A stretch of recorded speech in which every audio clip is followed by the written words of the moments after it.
So this is Death in Venice from 1971. Just to share, I'm looking for something amazing to start my day.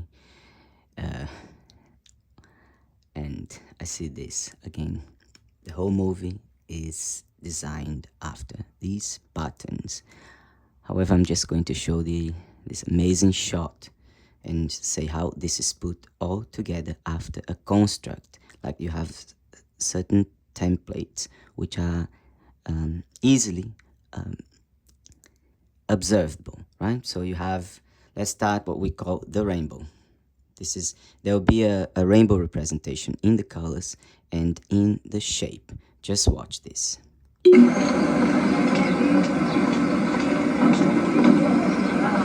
Right? So you have the stare, right? Lined with the eyes. He's wearing glasses.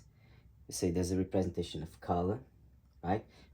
Why? Would say why? Does that relate to the movie? The whole movie's made like a picture, so more highlighted version of what a picture would like if you turn it into a movie. Like, so you see the twins, right? The way they walk. Again, rainbow. Okay. Associated to the main character, right?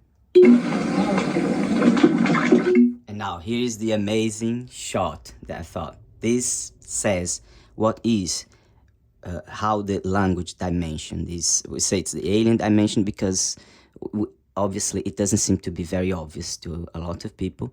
It's really obvious to many, or to everyone who creates art, but not to everyone's have an idea of what this is. And we say, well, you can see this through a language perspective. That is a way of, it's a perspective. We strongly believe that it's just language, right? Like if you can think of it in terms of AI, like why is artificial intelligence imitating, gaining prizes, right? Imitating, because they know the templates, the patterns, the forms, art. So they put it together, and if you have all this in one program and you say, make me a Death in Venice in Tarantino style, they will do it. They'll put Pulp Fiction and Death in Venice together somehow. Now here, let's see this shot specifically and see how amazing it is.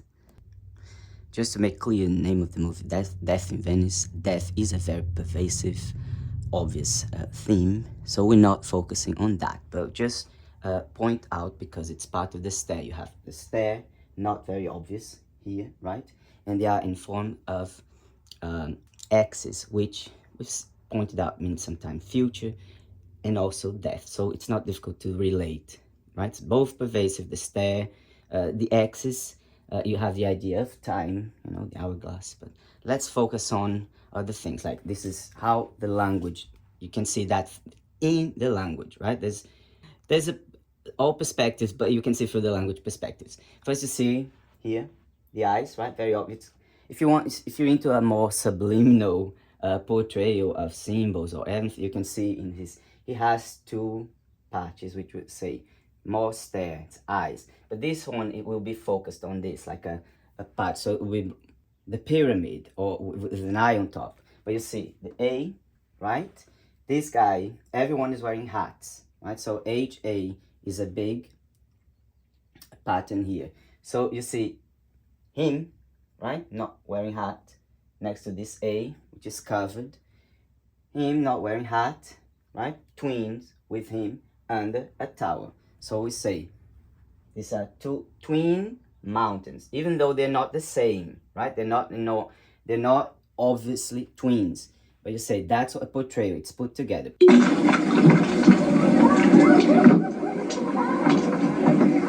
Right? You see here, you can say it could be eyes, but the rainbow, right? And here comes the main character.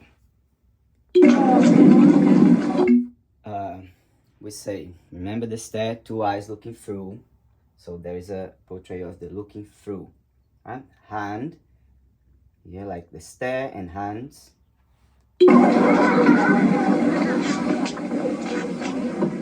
So here you can see an eye.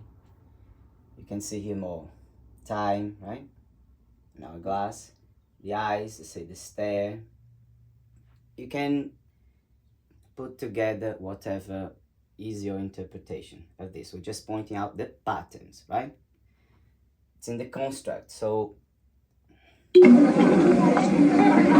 now the name, there's something like it's not just portraying being according to the patterns is an interesting thing, but deviating from it is, but it's still remaining faithful to a language it's a challenge for the directors to showcase their proficiency. And in this case, I thought that's an interesting one because you clearly will see that it will line with his eyes. The name here is Grand Hotel, and I think it's Lido. But they didn't use the double O's, the very obvious double O's, and a deviation, but still lined with the eyes, still with the same idea. Let's see. See that the hand stays within the frame, right?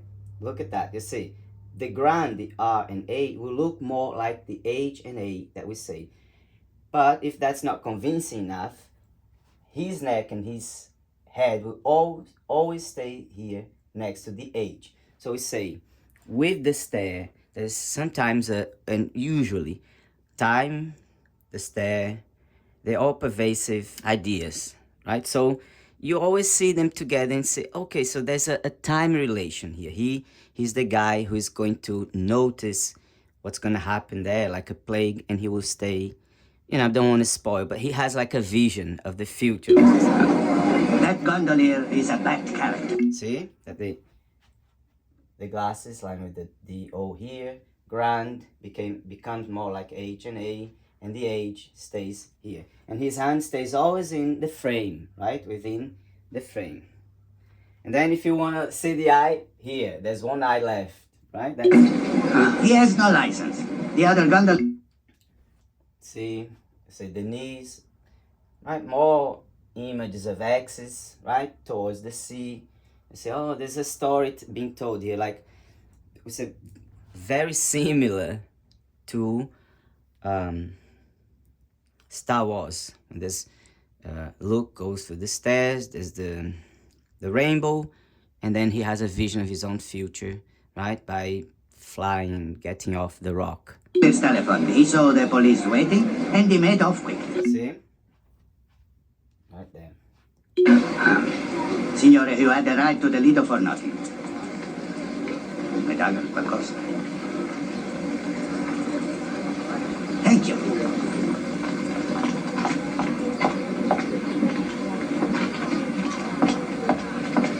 So the whole shot is brought back with his eyes and the eyeglasses lined with the word right there. So we say the language is at the base there of how the shot will go in and how the shot will go out, who is going to align with what is subliminal, what is to showcase, and everything could be put together by an AI, right? If they know the patterns, if they know, they just create a beautiful, or recreate a scene.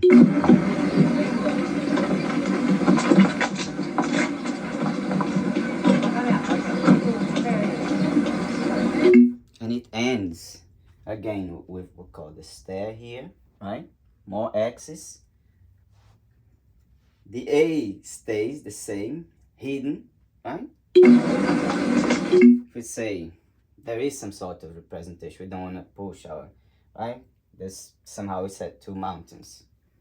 But we hypothesize, we say how far are they portraying a certain, or how much we see, because the patterns is so obvious that we just easily apply to other.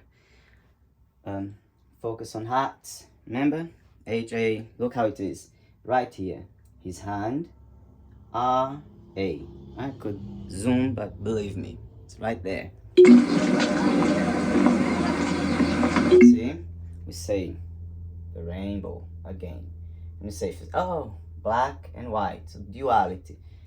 If you wanna, duality wouldn't explain all this, but it does explain the color used. It's a more highlighted idea of black and white, maybe, right?